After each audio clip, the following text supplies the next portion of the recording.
Delhi NCR क्षेत्र में बढ़ते वायु प्रदूषण के कारण राष्ट्रीय राजधानी में गंभीर प्रतिबंधों वाला ग्रैब का चौथा चरण लागू है। इस गंभीर स्थिति को देखते हुए दिल्ली सरकार ने प्रभावित मजदूरों को आर्थिक सहायता देने का महत्वपूर्ण फैसला लिया। पंजीकृत मजदूरों को 10,000 की आर्थिक सहायता सीधे उनके बैंक खातों में प्रदान की जाएगी। प्रदूषण के स्तर में खतरनाक वृद्धि के मद्देनजर ग्रैब के चौथे चरण के तहत कई कड़े कदम उठाए गए हैं। दिल्ली सरकार ने सभी सरकारी और निजी कार्यालयों में 50% कर्मचारियों के लिए वर्क फ्रॉम होम को अनिवार्य कर दिया गया। दिल्ली के मंत्री कपिल मिश्रा ने इस बात की पुष्टि करते हुए कहा कि ग्रैब 4 लागू है और सरकार मजदूरों की मुश्किलों को समझती है। उन्होंने बताया कि पंजीकृत मजदूरों को 10,000 की वित्तीय सहायता दी जाएगी। ये राशि सीधे उनके खातों में ट्रांसफर की जाएगी ताकि वे इस मुश्किल दौर में अपनी आजीविका चला सके। इस पहल का उद्देश्य उन दिहाड़ी मजदूरों को राहत पहुंचाना है जिनके आयु प्रदूषण के कारण कम बंद होने से प्रभावित होती है। Air quality early warning system for Delhi के अनुसार बुधवार को दोपहर में वायु गुणवत्ता सूचकांक 326 दर्ज किया गया, जो हवा की बेहद खराब श्रेणी है। सबका बहुत बहुत स्वागत है। और आज की ये प्रेस कॉन्फ्रेंस, जैसा कि आप सब जानते हैं कि दिल्ली में ग्रैब 4 चल रहा है, उसके निर्धारित श्रम विभाग लेबर डिपार्टमेंट के कुछ बड़े निर्णय लिए गए हैं। मुख्यमंत्री जी के द्वारा निर्देश दिया गया है, उनकी जानकारी देने के लिए मैं आपके सामने आया हूं। दिल्ली में ग्रैब 3 जब लगा था तो 16 दिन के लिए ग्रैब 3 दिल्ली में लगा था। 16 दिन सभी कंस्ट्रक्शन का काम दिल्ली में बंद था। अब ग्रैब 4 लगा हुआ है। ग्रैब 3 के दौरान जो कंस्ट्रक्शन का काम बंद था, उससे दिल्ली के कंस्ट्रक्शन वर्कर, निर्माण मजदूर प्रभावित हुए थे। खासतौर पे जो लोग दिहाड़ी के हिसाब से काम करते हैं, जिनको रोज का काम का पैसा मिलता है, उनकी आमदनी बंद हुई थी। मुख्यमंत्री महोदया के द्वारा दिल्ली के लेबर डिपार्टमेंट ने, श्रम मंत्रालय ने, श्रम विभाग ने यह निर्णय लिया है कि सभी रजिस्टर्ड वेरीफाइड जो कंस्ट्रक्शन वर्कर है, निर्माण मजदूर है, ग्रैब 3 का कंपनसेशन 10,000 रुपए सबके खातों में दिल्ली सरकार के द्वारा भेजा जाएगा।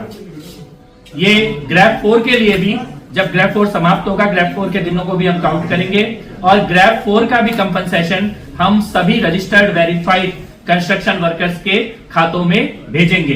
तो 10,000 रुपए दिल्ली के हर निर्माण मजदूर जो रजिस्टर्ड है और वेरीफाइड है, उन सबके खातों में दिल्ली सरकार के द्वारा सीधे उनके खातों में डीबीटी करके 10,000 रुपए भेजे जाएंगे। ये निर्णय लिया गया है। और इसमें एक चीज और है कि ये रजिस्ट्रेशन की प्रोसेस कंटिन्यू जारी है। तो मैं आपके माध्यम से ये भी अपील करना चाहता हूं सभी कंस्ट्रक्शन वर्कर्स से, निर्माण मजदूरों से, कि आप जल्दी से जल्दी दिल्ली सरकार के पोर्टल पर रजिस्टर कराएं और आपका वेरिफिकेशन किया जाएगा। और इस प्रकार का जो भी रुकावट आती है कंस्ट्रक्शन के कामों में, उसमें जो हमारे श्रमिक हैं, श्रमिक बहन और श्रमिक भाई, जो मजदूर भाई और बहन है, उनको किसी भी प्रकार का कोई आर्थिक उनका नुकसान ना हो, ये दिल्ली सरकार सुनिश्चित करेंगी, मुख्यमंत्री जी सुनिश्चित करेंगी। तो ये पहला जो ट्रांसफर है, ये 10,000 रुपए का सभी रजिस्टर्ड वेरीफाइड कंस्ट्रक्शन वर्कर्स के खातों में भेजा जाएगा। ये पहला निर्णय है। दूसरा निर्णय जो दिल्ली सरकार के द्वारा किया गया है, श्रम विभाग के द्वारा किया गया है, ये बहुत ही इंपॉर्टेंट है, क्योंकि जैसा कि आप सबको मालूम ही है कि जो हमारा कमीशन है एयर क्वालिटी मैनेजमेंट का दिल्ली के अंदर, उसने कुछ गाइडलाइन जारी की थी और बाद में हमारे पर्यावरण मंत्रालय ने, पर्यावरण विभाग ने भी कुछ गाइडलाइन जारी की थी। आज श्रम मंत्रालय ये निर्देश जारी कर रहा है सभी प्रतिष्ठानों के लिए, दिल्ली के सरकारी और प्राइवेट सभी प्रतिष्ठानों में कल से मैक्सिमम केवल 50% अटेंडेंस अलाउ होगी। बाकी 50% लोगों को वर्क फ्रॉम होम ये मैंडेटरी सभी प्रतिष्ठानों को देना होगा। ये हम लोग कल से लागू करने जा रहे हैं। दिल्ली के जो भी सरकारी हो या प्राइवेट हो, बिजनेस हैं, ऑफिसेस हैं, सभी को मैक्सिमम केवल 50% आपकी फिजिकल अटेंडेंस ये आप रखें और बाकी 50% लोगों को आप वर्क फ्रॉम होम ये कल से तुरंत लागू करें। इसके लिए हम लोग आज श्रम विभाग के द्वारा एडवाइजरी जारी की जा रही है और डायरेक्शंस जारी की जा रही हैं। इसमें हम लोग कुछ सेक्टर को एक्सेप्शन कर रहे हैं, कुछ सेक्टर को छूट दे रहे हैं, जिसमें पब्लिक और प्राइवेट हेल्थ केयर के जो सेक्टर है, हॉस्पिटल के ऊपर ये लागू नहीं होगा, फायर सर्विसेज के ऊपर ये लागू नहीं होगा, प्रिजन्स जो जेल प्रशासन है उसके ऊपर ये लागू नहीं होगा, सार्वजनिक परिवहन पब्लिक ट्रांसपोर्ट के ऊपर ये लागू नहीं होगा, इलेक्ट्रिसिटी और वाटर और सैनिटेशन इसके ऊपर ये लागू नहीं होगा, इससे रिलेटेड म्युनिसिपल सर्विसेज के ऊपर लागू नहीं होगा, डिजास्टर मैनेजमेंट के ऊपर और फॉरेस्ट एनवायरमेंट डिपार्टमेंट, जो भी ऐसे विभाग हैं जो कि एयर पॉल्यूशन